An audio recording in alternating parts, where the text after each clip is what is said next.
Okay guys, ಇವತ್ತು ಮಿಕ್ಸೆ ಸೊಪ್ಪಿನ ಪಲ್ಯ ತೋರಿಸ್ತಾ ಇದ್ದೀನಿ.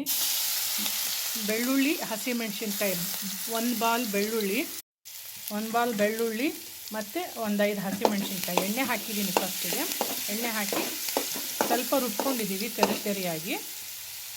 ಸ್ವಲ್ಪ ಹಸಿ ವಾಸನೆ ಹೋಗೋ ತನಕ ಫ್ರೈ ಮಾಡೋಣ.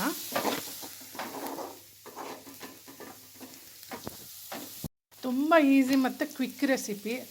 ಚಪಾತಿ ರೊಟ್ಟಿಗಂತೂ ತುಂಬಾ ಚೆನ್ನಾಗಿರುತ್ತೆ. ತುಂಬ ಈಸಿ ಅಂದರೆ ತುಂಬ ಈಸಿ, ತುಂಬಾ ಟೇಸ್ಟಿ ಕೂಡ ಆಗುತ್ತೆ. ಒಮ್ಮೆ ಮನೇಲಿ ಮಾಡಿ ನೋಡಿ.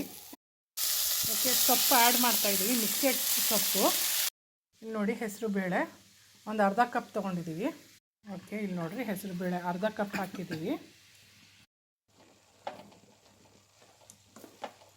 ಎಲ್ಲನೂ ಮಿಕ್ಸ್ ಮಾಡೋದು ಅಷ್ಟೇ. ಮಿಕ್ಸ್ ಮಾಡಿ ಬೇಯಕ್ಬಿಟ್ರೆ ಆಯಿತು, ಮುಗೀತು. ಇದು ನೆಕ್ಸ್ಟ್ ಸೊಪ್ಪಿನ ಪಲ್ಯ. ತುಂಬ ಸಿಂಪಲ್ ನೋಡಿ, ಇಷ್ಟೇ ಸಿಂಪಲ್ ರೆಸಿಪಿ. ನಮ್ಮಮ್ಮ ಇವರು. ಓಕೆ ಗೈಸ್, ಇಷ್ಟೇ ಮುಗೀತು. ಉಪ್ಪು ಆ್ಯಡ್ ಮಾಡ್ತಾಯಿದ್ದೀವಿ. ಉಪ್ಪು ಆ್ಯಡ್ ಮಾಡಿ ಮಿಕ್ಸ್ ಮಾಡಿದ್ರೆ ಆಯಿತು. ಇಷ್ಟೇ ಇದು ರೆಸಿಪಿ. ಸಿಂಪಲ್ ರೆಸಿಪಿ, ಸಿಂಪಲ್ ಸೊಪ್ಪಿನ ಪಲ್ಯ. Quick and easy recipe. Okay guys, okay, recipe ready ಆಯಿತು. ಓಕೆ, ಬಾಯ್ ಬಾಯ್.